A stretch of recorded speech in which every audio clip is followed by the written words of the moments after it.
और एनसीपी से इस वक्त की बड़ी खबर आ रही है। शरद पवार के अध्यक्ष पद छोड़ने के ऐलान के बाद इस्तीफों का दौर एनसीपी में शुरू हो गया है।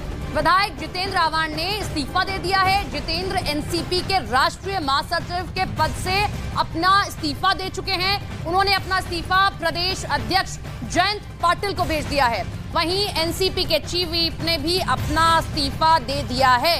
ये बड़ी खबर आप देख रहे हैं। शरद पवार के इस्तीफे के ऐलान के बाद इस्तीफे का दौर एनसीपी में शुरू हो चुका है।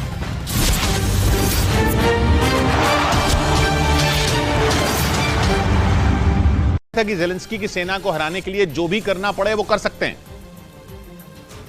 और अपने आका का आदेश पाकर चेचन लड़ाकों ने यूक्रेन के कई इलाकों में कहर ढा दिया। चेचन लड़ाकों की सबसे ज्यादा मार मारियोपोल शहर ने झेली, क्योंकि जंग की शुरुआत में ही अज़ोव सागर के किनारे मौजूद ये शहर रूसी सेना के निशाने पर आ गया। यूक्रेन के दक्षिण पूर्व में पड़ने वाला मारियोपोल वहां का एक बड़ा औद्योगिक शहर है और रूस की सेना को यह पता था कि यूक्रेन का बंदरगाह वाला शहर मारियोपोल उसके लिए दक्षिण पूर्व से यूक्रेन में घुसने का दरवाजा साबित हो सकता है। यही वजह है कि रूस ने मारियोपोल पर कब्जे के लिए अपनी पूरी ताकत झोंक दी और वहां पुतिन के जवानों के साथ साथ रमजान कादिरव के लड़ाकों को भी जंग में उतार दिया। लेकिन इसके बाद भी यूक्रेन के सैनिकों ने हार नहीं मानी, बल्कि मारियोपोल को बचाने के लिए उन्होंने भी जान लड़ा दी।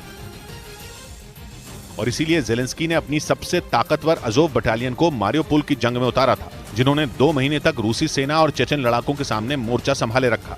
लेकिन चेचन लड़ाकों की बेरहमी के आगे उनकी एक नहीं चली और आखिरकार रमजान कादिरव के लड़ाकों ने उन्हें मारियोपोल की जीत का तोहफा दे दिया था। लेकिन कहा जाता है कि मारियोपोल जीतने के लिए चेचन लड़ाकों ने बेरहमी की सारी हदें पार कर दी, क्योंकि रमजान कादिरव की तरफ से उन्हें ट्रेनिंग ही इसी बात की मिली है। वो सिर्फ कादिरव के आदेश का इंतजार करते हैं और एक बार कादिरव ने बोल दिया तो उनका आदेश पूरा करने के लिए चेचन लड़ाके अपनी जान की भी परवाह नहीं करते। और इसी वजह से उनके लड़ाकों को दुनिया के सबसे बेरहम लड़ाकों में एक माना जाता है। चेचन लड़ाकों के नाम से ही दुश्मन खौफ से भर जाते हैं। यही वजह है कि जैसे ही रमजान कादिरव ने अपनी प्राइवेट आर्मी बनाने की बात कही, दुनिया के कई देशों में खलबली मच गई, क्योंकि कादिरव अपनी खुद की सेना में भी चेचन लड़ाकों जैसे खतरनाक जवानों को भर्ती करना चाहते हैं। कादिरव ने साफ कर दिया कि उनकी सेना में लोग पैसे के लिए भर्ती नहीं होंगे, बल्कि वो सिर्फ रमजान कादिरव के एक आदेश पर ही अपनी जान तक दे देंगे। मतलब ये कि दुनिया भर के खूंखार लड़ाकों को जुटाकर कादिरव एक ऐसी सेना बनाने का सपना देख रहे हैं जो कहीं भी हमेशा तबाही के लिए तैयार रहे। हालांकि रमजान कादिरव का यह दावा है कि उनकी सेना उन लोगों के साथ खड़ी होगी जिन पर दुनिया में कहीं भी जुल्म किया जा रहा हो। लेकिन इसी के साथ वो ये भी ऐलान कर रहे हैं कि उनकी सेना पुतिन की प्राइवेट आर्मी कहे जाने वाले